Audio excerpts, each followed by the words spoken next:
Hello. Variable conditions out here today. I've got sunshine, I've got wind, I might have some cloud cover, it might rain.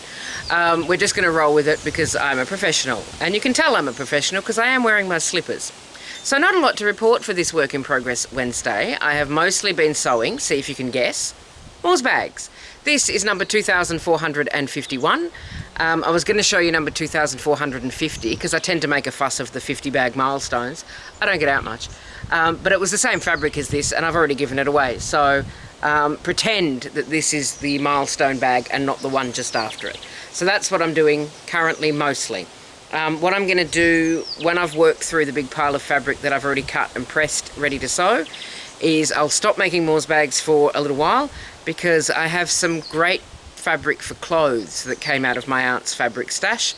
So I'm going to make at least one dress and possibly two dresses. Yeah, no, two dresses and maybe a pair of trousers if I feel fancy. Now, the other thing I've been working on obviously is the temperature snake. The 1978 snake is behind, so we're not going to talk about that. We're not going to live in the past for this episode. We're going to move on. That's not the snake. Where is my snake? I have got a snake in this bag somewhere, pretty sure. And the 2023 snake is hiding. Oh no, here it is. So the 2023 snake is up to date until Sunday. Yeah, Sunday. So that is the start of 2023, quite a warm one. We've had a little spell here of days between 20 and 24. And we're cooling down a bit now, as you can maybe tell by the lighting. I don't know, can you tell by the lighting? I don't know what I'm talking about half the time. So that is 2023 up till Sunday. I still don't have eyes on the snakes. I bought some beads to use as eyes, but they haven't magically sewn themselves to the snakes. Bit annoyed, might get a refund on those. But that is where the temperature snake is currently, right here, in front of you. And I've got a few days to catch up on, and I think I've got most of March to catch up on for 1978. Just kind of fell by the wayside. The problem is, because it doesn't take very long to do a round on the snake, you sort of think, oh, well, I can let 10 or 15 or 30 days pass by and then I'll just catch up. And you can, but it takes longer. So, third thing that I've got to talk to you about today is I've been ratting around in my aunt's yarn stash that she left me, and I found some of this. This is Abbey Road Born to be Wool, 100% merino. Oops, it's got dog hair on it, as does most of my life. This is not a colour that I'm using for what I'm doing. I'm making another big frog. Of course I'm making another big frog. I said that I would.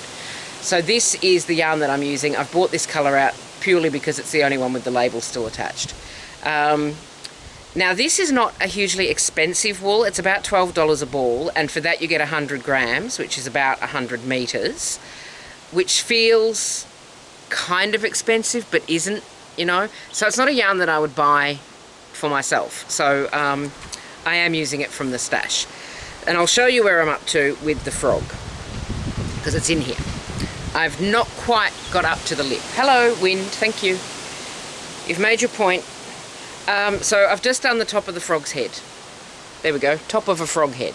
So the next round will be the round that goes above the lip, so that's going to have a little sort of shelf put in, if you like, and then I'll go on with the belly. I don't know that I have enough gold to do the whole frog. I've got 2 balls of the gold, but I've used that much. I should have weighed it. That would have been sensible, but I'm not, so I didn't. But I have got 2 shades of blue that I'm going to merge in. I'm not going to blend them because it's not going to blend because they're not close enough in colour. But I am going to bring them in gently and creatively and complicate the pattern for myself, because why not? Why not complicate things where you can? So yeah, I looked at this for a long time thinking, well, it is 100% merino. It's a proper nice wool, proper nice yarn.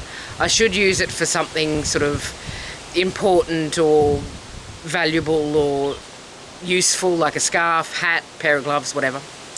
And then I thought, well, who's telling me I should do that, because I want to make a big frog out of it. So I've made a big frog out of it. And I think, well, I haven't yet. I haven't made the whole frog. I've just got the top of a frog head currently.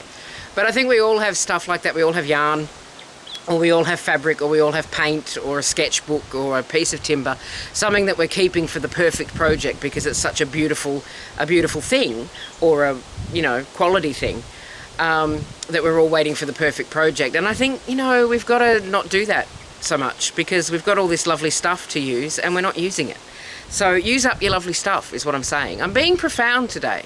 It may not last. Enjoy it while it's here. But while I'm being profound, find your lovely stuff that you're saving for the perfect project and use it, because it's just sitting in a cupboard somewhere, or it's sitting in your stash somewhere, and it might be, or try that in English, it might be the most beautiful piece of yarn or the beautiful piece of fabric or the most wonderful piece of timber in the world.